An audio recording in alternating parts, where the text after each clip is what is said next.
Diatribe whatsoever. It's we have held to the mission of building something that will be around for our lifetime, right? And you have to reinvest in your company, and you have to continue to reinvest your profit into your company and incorporate new business partners and grow. And all of these things take investment. They take intellectual capital. They take your capital. They take everything. But I see a lot of companies where they're basically just doing a smash and grab type atmosphere where they're like, hey, I'm going to make fucking 30 grand, bro. As fast as you can. As fast as I can. Yeah. It's like, yeah, man, but if you were to roll $28,000 of that 30,000 back into your business, there's the potential for that money to continue to make you money, way more money, right? So you just continue to reinvest. And we've never really argued over that. Like, nobody here at this table has said, no, I remember I need to take more money off the table, man. A perfect example of that was, I think, first year of the business when there was a potential like, hey, we could potentially put a couple grand in each of our pockets, or do we want to invest in a roaster? Everybody was like, the roaster, you fucking idiot. Everybody. And it was like, yeah. And I think that would be a quick cash grab. We're like, oh, I can make a couple extra $1,000 here, blah, blah, blah. But it's like, no, let's put that back into the company. And it's obviously paid off. That's what it was. And I think we had $150,000. I remember that very, very acutely. Yeah. That's what it was. And we were talking about, what do we do with it? What do we do? And then I brought it up to everybody and I said, these are the things that we can do. We can invest it in a new roaster, which was literally $148,000, or we can distribute it and we can do something else. And everybody was like, no, absolutely, we need a new roaster. We've got to buy it. Let's make the investment. But that is a perfect example of a road that could have turned left or right in this company based on one partner saying, absolutely not, we need to fucking distribute. Fuck you, like, for even bringing up another option. Right. But all of us were like, no, uniformly, no, we got to invest in the company. And I think the other piece to that is the execution on that. So if that would have been an abysmal failure, like if we would have taken that money and not been able to turn it into an effective roasting mechanism that ultimately saved the company money, that would have been a point where you guys would have probably started to say, you know what, I don't know if this is worth it for us to continue to grow the company and reinvest it, or I could have said that. So there are a lot of decisions, and really when you have a goal or a mission, there are so many decisions that have to happen, even within the course of a day or a week or a month, let alone 2 years since we've done a podcast about Black Rifle. And think about how much we've learned in the last 2 years. When we did this show, we were in the This is fucking crazy. We were in the blue room. Yeah. In the very back. Yeah. Of our new building. Of the brand new building, the first room I painted. And that's a good talking point, too. It's like you have to be eager to learn, because like you can define yourself by a title. And, back when I was the CEO of Article 15 Clothing, I was like, man, I'm a CEO. And I could have walked around like a big dick, we're doing well. And I thought I had a small grasp on business. Fast forward 2 years where I'm at today, man, I still don't know fuck all. And I remember I had to check my ego on that, because it's like how much I've learned in the last 2 years. They're just like, holy fuck. I still have there's people that have 25 years of supply chain management, logistics, and operations that could fucking run circles and then torch the ground I walk on. So like, the core competency component of that is being a good leader, good manager, knowing when to check your ego is like something I really learned, because, you can say you're a CEO. That doesn't mean you're a fucking CEO. No, you actually have to get a grasp on the pulse of the business, empower and employ people in their core competencies that are going to bring overall success to the company, and manage them properly and maintain the ecosystem culture that you want. That's the whole position of being a partner, where it's one of the most proud moments I have here at Black Rifle is like, we could have taken easy outs for more money. There's, people that have always tried to influence us throughout, Matt's too wild. Don't be a partner with him, Evan. He's fucking too crazy. He makes these jokes. And we've always had that true loyal mentality towards each other. We're like, we're going to figure this out, because if Matt's too aggressive, I'll tell him he's aggressive and we'll cut it down. Or you made a bad decision. You just have to have the humility in it. And thankfully we didn't take out like exterior influence, because it would have drastically changed the course of this company. And it would have been, let's just be a complete for-profit, where now we're like, man, maybe we'll slow growth, but then we can give back more. We can do these things that really help us sleep well at night. And maintaining that pulse is probably the most proud that I've been. And honestly, like, we can still say fuck. We can still make aggressive jokes in the internet. No one tells us we define our future and our destiny with this thing. And it's a really proud moment for me, because yes, the climate here is, everybody's tried to change that. And we said, no, man, we're going to do what the fuck we want. You're on board or you're not. Like, that's the way this works. And I'd rather be a smaller company and say what the fuck I want and be hyper transparent for our customers, so they know when they're fucking buying this product, this is truly what we believe in, rather than some fucking PC bitch ass fucking corporate entity that just will do anything, sway left or right, just to fucking appease the mass customers so they don't fucking shave a half point off. Like, fuck that shit. I never want to be in there, and if it won't get that, but I wouldn't participate in that. And I'm super proud that everybody is on board with what we're doing. Well, I think that speaks well to the entire ecosystem of non-politically correct, and that culture of being non-politically correct. It's difficult, and we've known that. We've known that for 2+ years. Yeah. And when we set out to define the culture of the company and then continue to hire and put people in positions in a company that's non-politically correct, that's a difficult endeavor, because we're in a hyper litigious society with opportunists that short-term opportunists. And, we've had multiple people tell us, well, we can't do something, or it's not right, or it's not PC. And it's like, hey man, this is our company. We're going to do it the way that we want to do it. We've been told so many times, it's not even possible for us to be doing what we're doing. People will look at it and be like, you guys can't do that. There's no way you guys can do that. And it's like, well, we're doing it, dumb fuck. So maybe we're doing something right. And the more people that we pull in, leads me into my point, hiring people into the company and hiring the right cultural fits.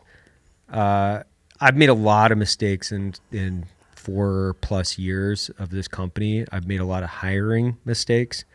I don't think I could stress this enough, is one, do background checks on your employees. Like, make sure they are who they say they are. Yeah. Yeah.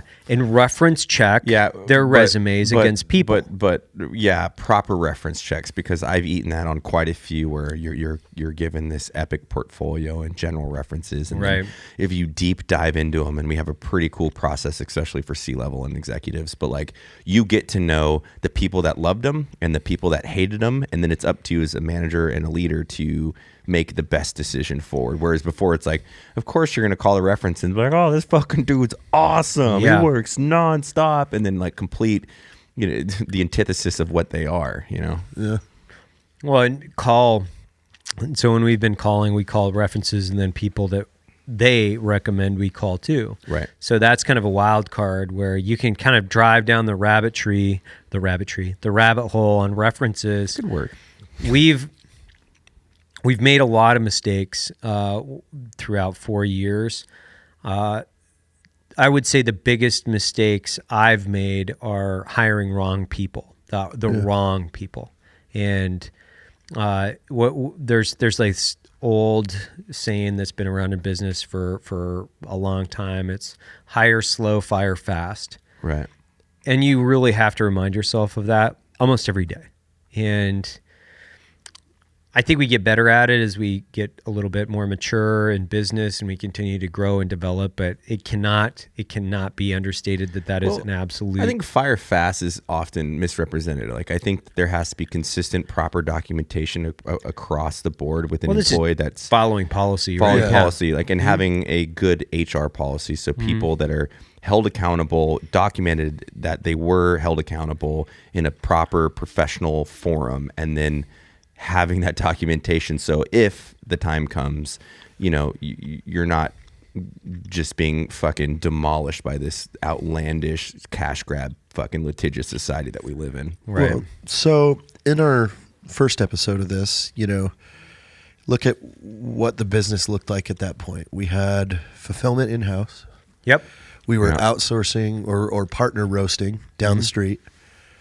We were printing out of California. Yep. But what does that look like now?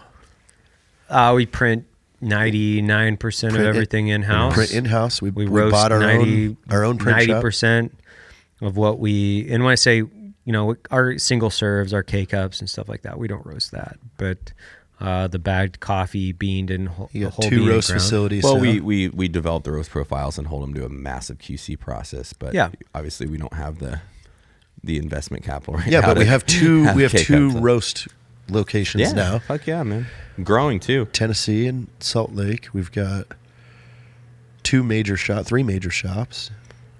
Well, yeah, Provo, Salt Lake, Savannah. we Or have been Vegas. 4. building and expanding for 2 years. We've been doing nothing but building and expanding for 2 years. We went from yeah. a facility that was basically empty. We filled that facility with machines and people. Then we Moved. expanded, got into a new roasting facility. Yeah. I think that's a lot of people are like, well, you guys moved out of Salt Lake. No, we did. We didn't shut Salt Lake down. No. We actually hired people in Salt Lake, and then we hired more people in Nashville, and then we hired more people in San Antonio. Yeah. So we expanded our roast facilities to just outside of Nashville in Manchester. With big dreams, there's another about 6 slots for massive roasters that when I see there, I can just put it in my head and go, there they are. They're going to be there. There they are. They're going to be there. And it's been like a fucking pirate crew, man. Like people don't know, and I think it's super interesting if they knew the kind of shit that we were going into and doing. We bought this building in Salt Lake, and it was 38,000 square feet on 3 acres right off the interstate. It was a former mining specialist, like equipment Drill manufacturing. Yeah. And they kind of screwed us. They took the address with them, and I didn't think that was a big deal. I was like, hey, you guys can fucking have the address. I don't care. Well, then the city looked at us as a new building. And so we had to go through like all kinds of like chains of use and like all this crazy crap because they took the address. Oh, wow. But while we were doing that, we also bought $100,000+ in t-shirt printing Yeah, we bought the equipment, t-shirt print shop. set it up, and the guy that we had hired to do that was failing at his job back there, but we didn't know enough about t-shirt printing to understand whether or not he's failing or succeeding. Yeah. We had to hire somebody else to come in and run the t-shirt facility, and finally that thing turned around, but it took us almost A long time. Yeah, it almost took us a year to turn Yeah. that thing around to get where it it was really going. Yeah, to where it was working. Yeah, quality, At the consistency, same and profitability. exact time, though, the roasting division's being developed. Yeah, the new roaster that we put in that would expand our capabilities and increase our profitability so we could turn our profits into growth. We bought that roaster from like these they were They had it in a they were warehouse. Caribbeans out in Connecticut. Yeah. We sent Edwin and Rob out to go get that, and they were like holding it hostage.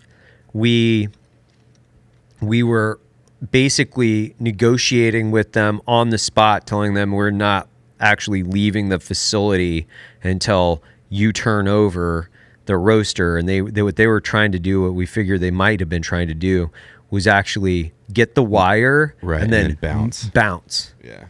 Wow. So they were like, the guys were out there, and I'll say this about Ed, was like, we're not fucking leaving until we have full possession. And they were like, you have 8 hours, something like that, to load all of the equipment, or we're going to slide the door shut, lock it, and call the police because you guys will be breaking and entering on our property. And we're like, fuck.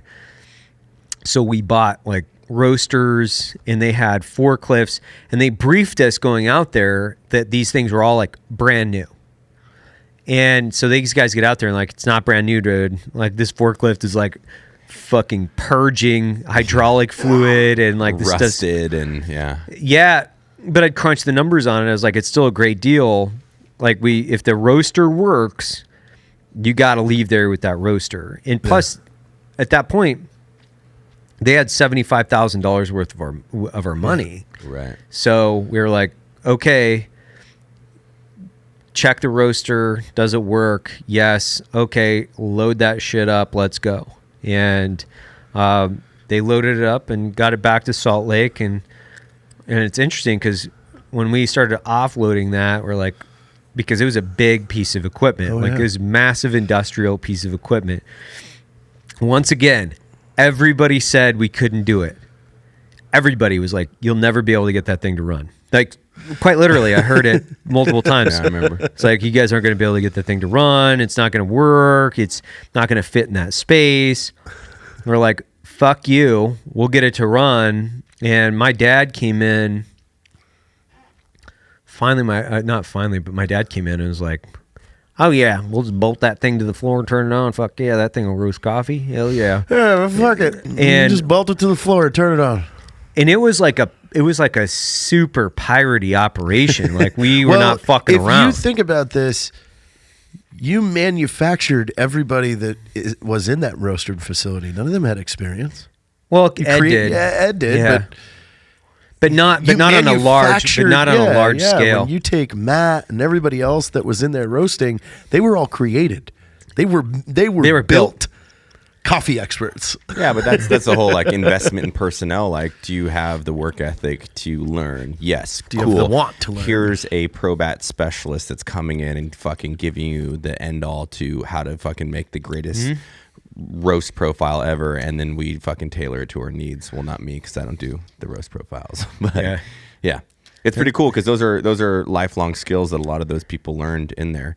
Which I want to give credit to the people that have been along this journey with us, man. We have some of the most hardworking, loyal fucking, I would say employees, but just team members here that are so fucking great. I just want to put that on the podcast. Like some of these guys, like they work their living asses off. They treat this company as their own, which you don't seldomly see in any freaking professional environment. And they put the company in front of themselves just because they believe in the mission. And I'm just truly fucking thankful, #Thanksgiving, for the epic team that we have and the work ethic that they're a part of. So thank you guys so much. Yeah, and think about all the impossible shit that we're just like, don't worry about it, guys. We'll figure it out, And it's like, we put these things called Alaskan hangers in the back 40 of our facility, and people were like, "This is fucking crazy, man. You're never gonna be able to get them things up." And I was like, "Buy these Alaska hangers and fucking build them back there." Welding them to shipping containers. And Matt Leviner was like, "Holy crap, man! I don't know how to do this." I'm like, you'll figure it out, man. Put that shit up. It's like it's a big tent, and it sits in between two shipping containers, and it's this like 30-foot high tent basically. And because we worked it out. We needed storage, and we didn't have enough storage. And I was like, well, we can buy these things for like $5,000, have them shipped down here. We can build them and we own our storage, or we can try to like build something that would cost us like $50,000 at least. So like I just did the cost benefit analysis, and I was like, do you guys think you could build it? Thank God they said yes. Yeah, we can build that. It's not a big deal, dude. We'll get it done. Talking to Matt and Ed yesterday, I was down in their office, and we were just like shooting the shit about this podcast, and they were like, dude, we didn't know what the fuck we were doing, but you know what? We got it done. And I was like, that's the military mindset. Like, well, we were given a shit sandwich. Let's make it like I don't know, a better sandwich. Yeah, let's put some cheese on it, put it in the microwave, and we'll call it a day. Yeah, some ketchup, we're good to go. Yeah. Because all the shit sandwich, some cheese and ketchup, you'll fix it right up. We bring Crumb out of renovation retirement. Yeah. Like where he literally told us no less than like 10 times, I'm not going to take this project on, Yeah. but I'll give you some advice. And then then he comes back to me one day. He's got the drawings in his hand. He goes, I don't know how you do it, man. I don't know how you do it, but Evan had me in there, and I'm telling him, I'm giving him some advice, and now I just signed up to build you a fucking coffee shop. And a great job he did. That coffee shop looks great, and it's expanding now. Yeah. We're building out the retail footprint in Salt Lake City. They're expanding right now? There's plans for it. They're just a matter of when they can get the permits to do construction. Well, and I think that's been like the last 4 years. We've basically said it's better to ask for forgiveness than to ask for permission, and we just continue to do it. I mean, when we had our own fulfillment in house, we had 23 people at one point working in fulfillment. The guys that were running the fulfillment center had no previous fulfillment center backgrounds, and we were charging through several thousand orders a week. Taping boxes and, shipping stuff out. And we were negotiating our own shipping rates and doing all kinds of stuff that nobody had ever done before, by the way. What is it? Is that 2 years ago now where we did an all hands for about 4 days? Two Christmases. And all of us were taping boxes, checking orders. That was a fun time. It was cool to see everybody. You had everybody from the CEO down to I was next whomever to Lee. working their asses off. And a lot of those guys are think of the people that are still around. Most of them. Like you got OG, Scott, you got Mod, you got Bert, you got like all these people that are still around. Yeah. The Lee and Matt, like Lee and how Matt. many different hats have they worn? Well, that's the Dude, brilliance of it. they keep Just getting shifting better. divisions. Like They just keep getting Well, better. they excel at their job, and then they're offered a higher position, and they come in and crush it there. It's the professional development that you'd want people to participate in. Like you can only got to keep growing. I think that's what you have to do as a partner too. Like if we acted how we did 4 years ago, this thing would dirt nap. It's just you got to consistently be better, consistently learn, and just fucking shoot for the fucking stars because you'll hit the mountain at least or something. A lot of this is just crazy stupidity too. We're just like, we'll figure it out. Who gives a shit? It's like a little bit of ego, there's crazy ego involved in all stupidity. this, of Just course. like, we'll figure it out. I don't care. Let's go. it can't be that hard. It's calculated risk. It's calculated but risk. then I've said this. This was we had to muscle our way through a lot of decisions that we had no experience making, and then it's like when you finally have a healthy business where you can afford somebody that has experience in that position, like our CFO now, and he looks right away and goes, oh, why'd you do this? You could do this. You're like, yeah, see, we didn't know that. Yeah, we didn't know that. And it took us a while to afford you. Are you still on QuickBooks?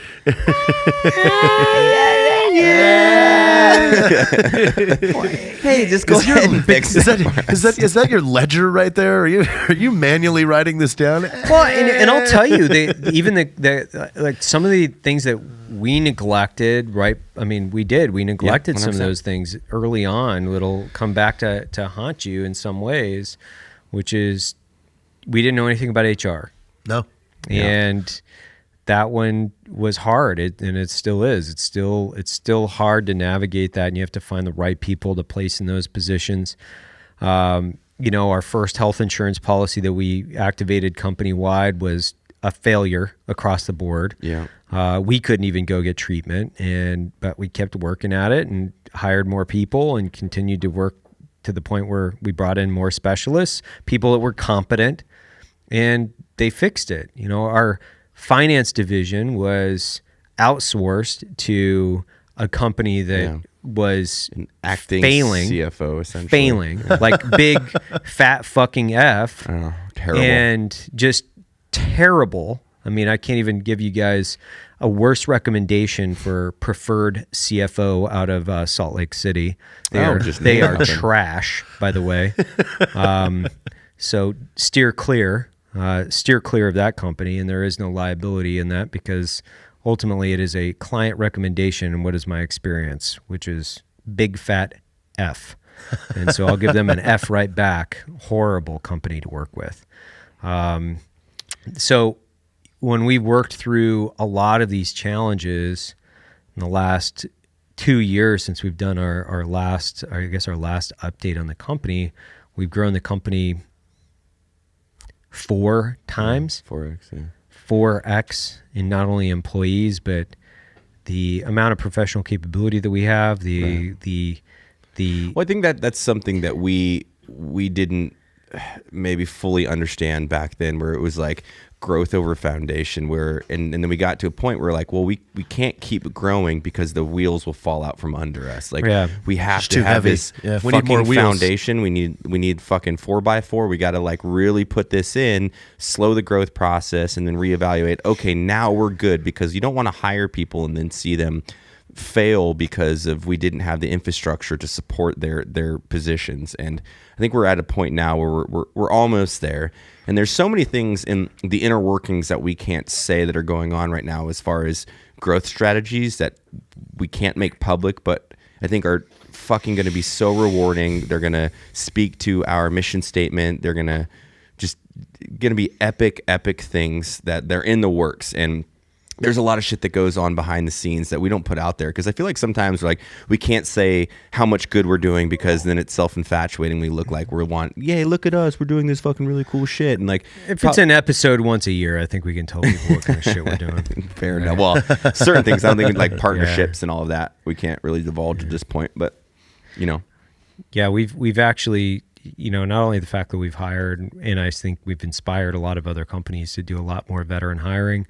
I sit on the Veterans Administration Small Business Association subcommittee, which I think is a big deal. We've been very impactful across the United States. I mean, I sat down with the CEO of Starbucks and talked straight up veteran hiring. How do we get people? How do we get people hired? Well, I think that's a misconception there, where there's more effective transition, polarizing left and right in there. Like, we may disagree with their political affiliation and belief system, and that's fine, but what supersedes all of that? The mission of empowering and employing veterans. So like, you took that meeting while I did something else, and you sat down like a fucking man. Like, how do we get more jobs for the men and women that have served this country? And I think that's a huge fucking ego check, because I think there's a lot of people that would listen to this book, man, fuck those dudes. Like, that's fine. Like, I disagree fundamentally with their approach to politics to do stuff. But if they can hire a dude that got out at 21 and help him transition to the civilian sector, awesome. Now, that's not to say I want to turn around and fucking snatch that job and have him work at Black Rifle, where he's like, nope, this is the company I want to work for right here at BRCC. But you gotta take the battles you can win, and the war we're fighting right now is employing veterans. That's what we really want to do. And that goes along with like a lot of the charitable stuff we're doing. I sit in the honorary board of directors for the Warriors Heart, and I'm like, one of the proudest things I've ever done. And that organization is doing so much. I helped set up the meeting between them and Boot Campaign, which is another phenomenal organization to fucking rehab veterans. And they're actually taking these guys that are substance addicted, taking them out and getting brain scans through the Boot Campaign. You guys got to check out both organizations.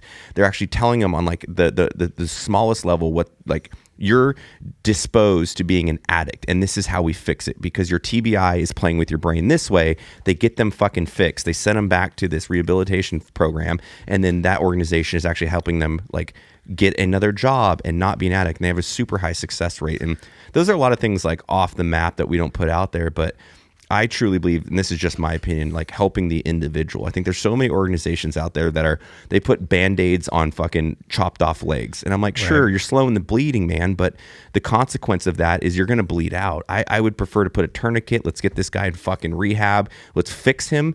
Because a lot of these guys, like, they're not just like whomever. Like, there's guys in this organization that are like 20-year Delta Force fucking veterans. And then we just shit on them like, good luck. Good luck. Good luck fucking 13 deployments later. Like, are you fucking kidding me? Like, fuck you. Well, this also comes back to this lunacy idea of what he brings up. War is one of the most just horrendous things that you can ever experience. And you can't, if you want someone that's good at war, he's going to be fucking a little fucked up.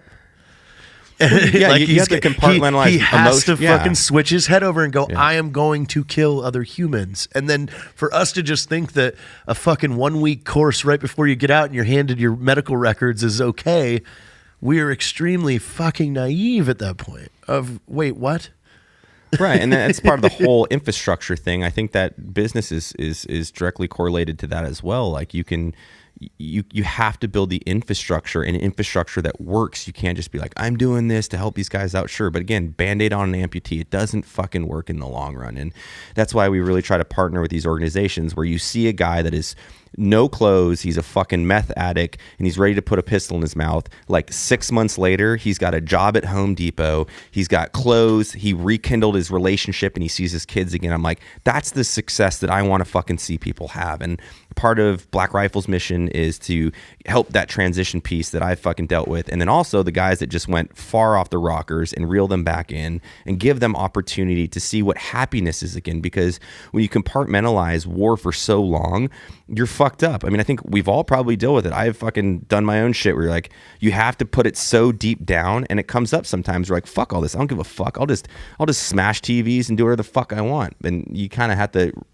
train your brain again. Realistically, you have to train your brain to like, okay, I got to be a little bit normal again. Well, and I think that's why when we first started the company and we continued to hire people, why that was so important. It still is really important, which is having that as a soft transition from the military culture to a very military-centric culture of Black Rifle Coffee.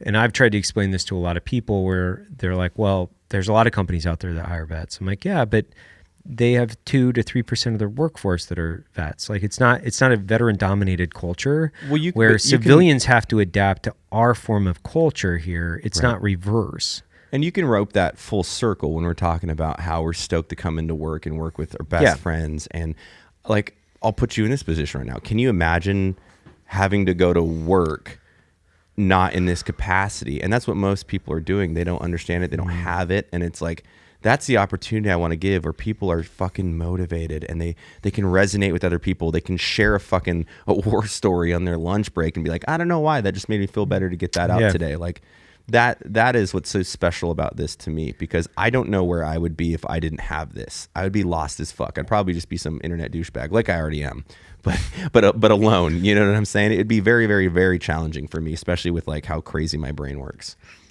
Yeah, I don't know where I would be. I don't think that I would have transitioned out of, what I was doing. I probably would have, I hate to say it, I probably would have been just a fucking mercenary type person. Like, I would probably be in recruiting. I would have I'd probably been be like working for Air Force recruiting. I'd still be contracted, and for sure I would have never given the gun up. And there's nothing wrong with that, but the level of life that I've been able to live post fucking 10 months overseas a year, like, man, I actually like get to know what it's like to wake up, consistently at a home and be with somebody that I appreciate, like, my wife. It's like, those are the special moments you forget, and you almost you don't allow yourself to have them because you've told yourself, that's just not me. I don't fucking need that. That's pussy shit. But then you actually kind of come back and you're like, oh, I can actually be joyful and happy. And I'm super thankful for all the service that I did. But then at the same time, I kind of want to go experience another chapter and another perspective on life. And, you can only do it for so many years. That's the way I look at it, because it's why there's I think that there's a pretty high, mental health risk with people that retire after like 25 years out of the military, because it's all they've known, and they go from like sergeant major to, Home Depot low level employee, and they're like, they can't direct people, they can't communicate, effectively, and that's super fucking challenging. Well, I think they're institutionalized. I think that's part of the issue. Of course, and they have to be, though. Well, yeah, you have to be. It's not a negative thing. It's you've worked within a subculture in a professional organization that's kind of corporate in some regards, but not really. It's a very different environment, and that's where I think this is a military-centric ecosystem that's dominated by the personalities within the company that were military. It really is. And not only us, I mean, the other people that have, like the directors and the other employees in the company that are military. So the civilians have to adapt themselves to a more military-centric ecosystem, which it's one of the greatest things about the company is people coming transitioning out of the mill, and we've heard it from like Justin and a bunch of other guys that have come over recently. Like, man, it's fucking great, dude. I can drop the fucking F-bomb. I can be as like kind of crazy because I'm a little bit fucking crazy. I can be crass. Yeah. And you guys don't. It's not that we don't care. It's just we don't even think about it. It doesn't even register on a radar. How do you treat the people left and right to you? Do you have a brother and sisterhood? Are you treating them with reverence? And then does the mission come first? It's the same thing. Like whatever diversified background you come into the military, like the mission comes first. And like we always say, there's no racism in a firefight. Like I love saying that line. It's the truth. Like I'm here just to make sure my brothers and sisters stay alive, and that's the community we built here. Like all this fucking hyper PC bullshit where people are getting sensitive. Fuck all that, man. Let's just treat each other right, treat each other with honor and respect, and then the mission comes first. Well, I think that's the big one, right? Where it's how do we treat people with respect and dignity, but also make sure that in this hyper politically correct culture, and I think it's such a culture shock.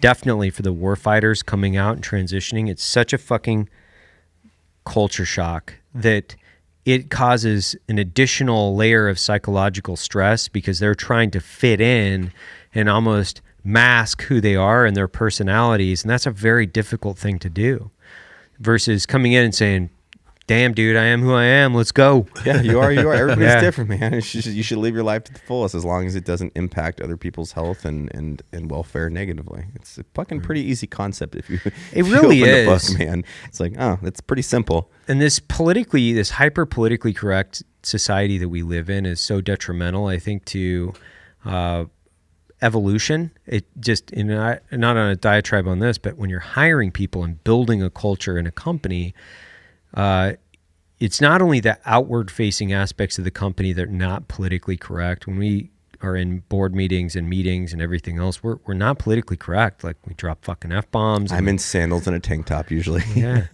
And and we've been at tables with guys that are very corporate, like very corporate entities.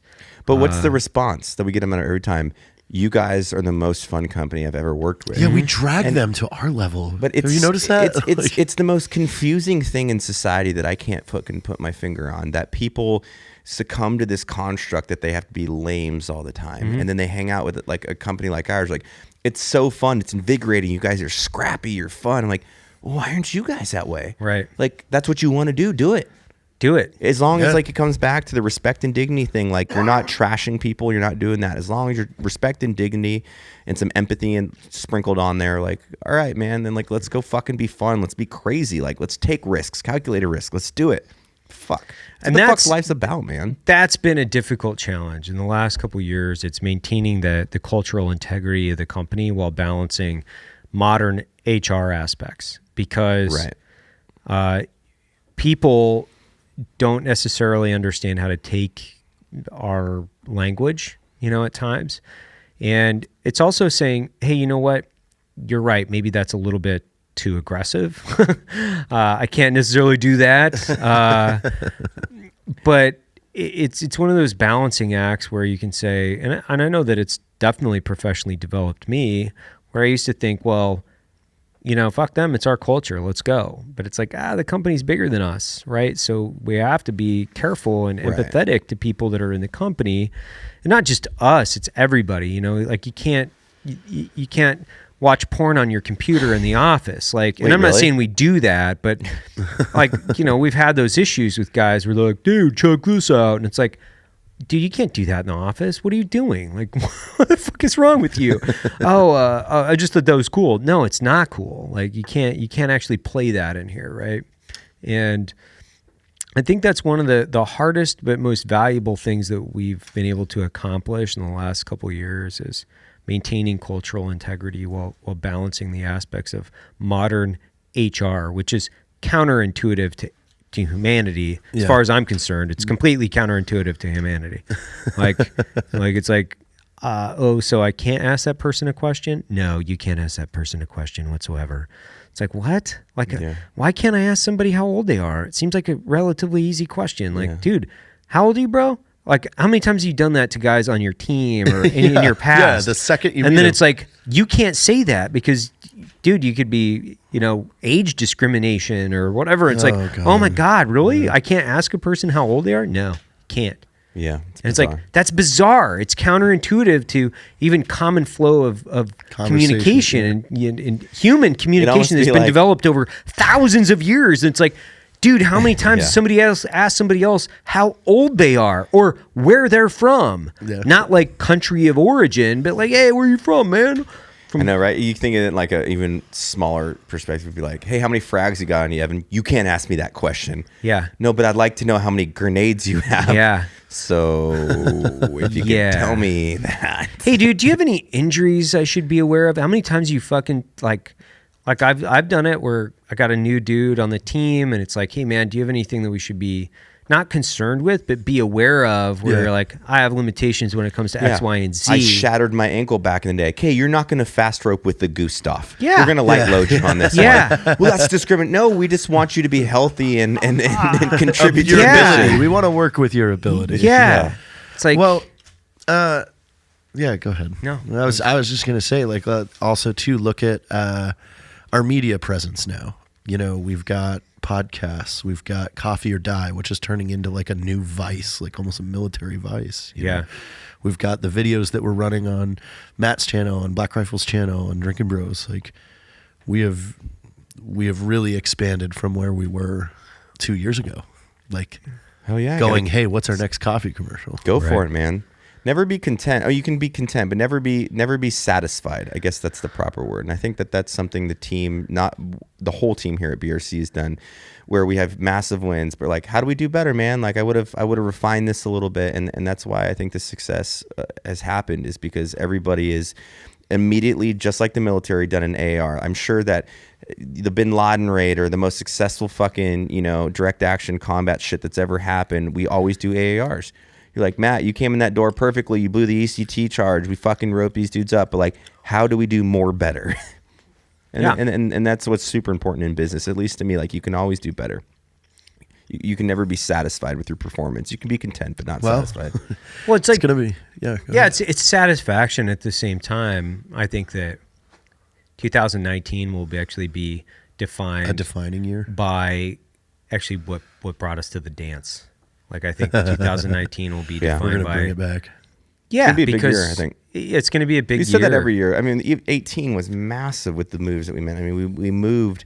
We grew a massive, we changed fulfillment centers, a multi-node fulfillment center. We created a new roasting plant. We moved our corporate headquarters while maintaining growth. We moved ourselves. And this is not braggadocious. It's actually really complimentary to the people that have had the utmost loyalty in the brand and continued support for us, because they're entrusting us with their money and they're voting for this company that they believe in. And we wear that every single day. I mean, it's a weight to bear. Trust me, especially being, one of the faces. It's challenging every single day. You can't get away from it, but it's hyper rewarding, and we're really trying to do the right thing. And I think 19 will be one of those things where people go, holy fuck, they're gonna do it. Holy fuck. Holy fuck. No, that's what it's gonna be. They're gonna be like, wait. holy shit. They're gonna fucking do it. They actually are gonna do it. Oh fuck.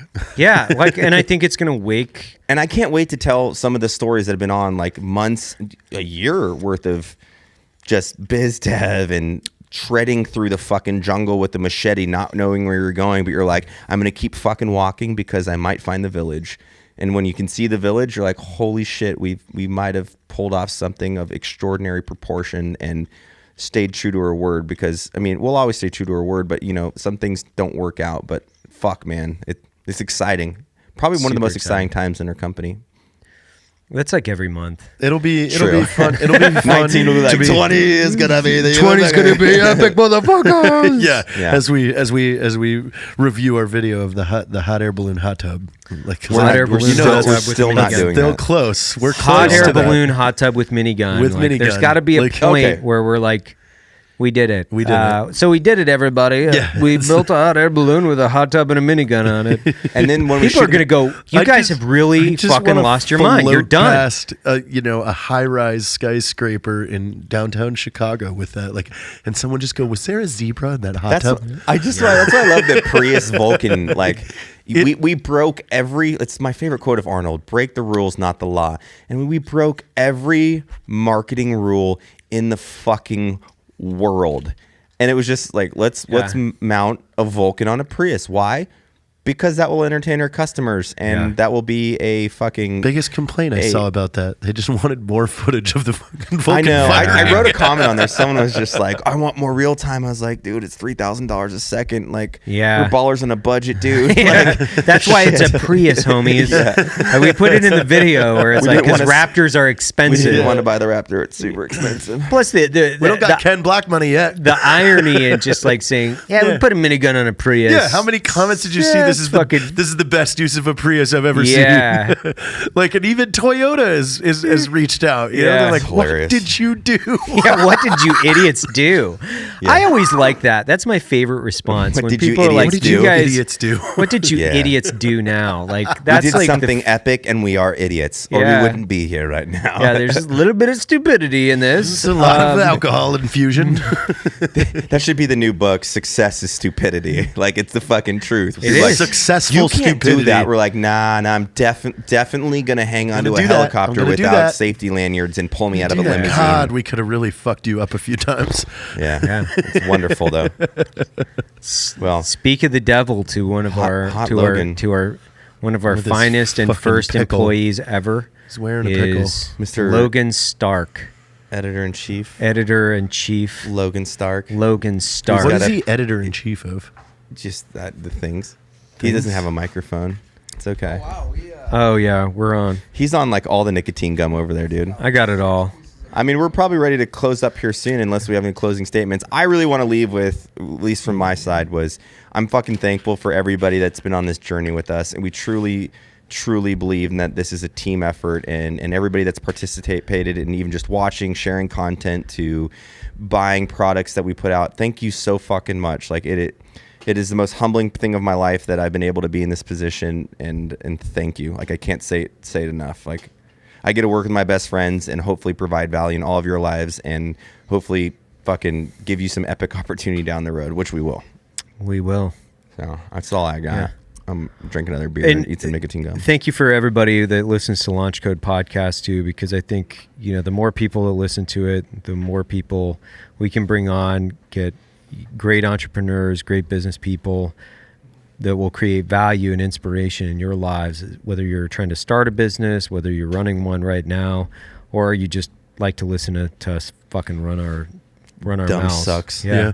I think it is one of the greatest things about the company, and being able to, and I'll caveat this and end with it, is it's not the great things that we've done or been able to do. I think being able to make content at the rate that we make it that's a gift. Like the podcasts, the videos, like, well, even this Launch stuff is Code, we amazing. make $0 off of Launch Code. This zero. is literally, it was a response to people, blowing up inboxes and asking us questions, and it was like, you can't respond to 1,000 DMs a day. It's impossible. Right. So this was our way of just hopefully putting out some information that would be beneficial to whomever is listening, and a way to share the really cool people that we were getting to meet. And selfishly, getting some amazing people on here. I'm like, I'm at cross-leg on the fucking fireplace listening, like, tell me more about how you're smart. This is awesome. Yeah, I think that's the coolest thing about this, is being able to ask people that have more experience and or intelligence, which is a lot of people than us. Most people, right? And we can pick their brains, because that's what I want to do. And it's fucking fantastic opportunity just to have a conversation with people. Yeah. Heck yeah. Ladies Jared, and gentlemen, you got anything? it's okay. It's just been it's been a great outlet. Launch Code has been fun, just as a change of pace from going, being able to show that we do have some expertise in this at some point, and we're not all always just dick jokes, the right? Drinkin Bros comedians. Like, there is a science and a lot of strategy and planning that has gone behind closed doors. And I mean, just, reflecting on all those meetings that we've had in the last 2 years, from the time you and I set foot in Salt Lake on July 25th of 2016, And here we are now. I just want to thank people again for going out and buying my book in 2019. Yes, that book's going to be amazing. And also to everybody out there too, like if you've ever shared any of our content, you've directly attributed to what we have done here. So it's like, thank you. Thank you for liking our stuff. Thank you. Thank you for your feedback. Thank you for the messages on Instagram. I enjoy all of them. I got one last night. The guy just wrote a really nice thing, and he was like, anytime anybody says you're probably never going to see this, I just hit the video button. And so he answered. He was like, what? Oh, shit. Really? That's rad. That's good. Well, now everybody's going to do that. It's yeah, great. I know. Oh, great. Well, I hope you guys had an amazing Thanksgiving and have a more epic Christmas and holiday season. And we love you all. Thank you guys so much. Thanks, man. Launch code.